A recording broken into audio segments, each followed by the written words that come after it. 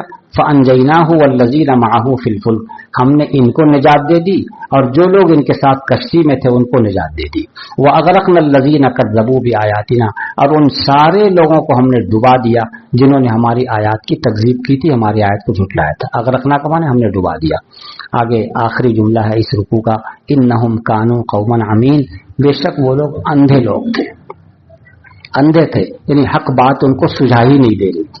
اتنا سمجھانا، ایک لمبی مدت تک کشتی بناتے رہنا، ان سب چیزوں کو دیکھتے ہوئے بھی کچھ نظر نہیں آیا، تو اس کا مطلب انہم کانوا قوما عمین، وہ اندھے لوگ تھے. اللہ تعالیٰ نے اندھا کہہ دیا. جس کو حق نظر نہیں آتا ہے وہ اللہ تعالیٰ کے نزدیک اندھا کہلاتا ہے.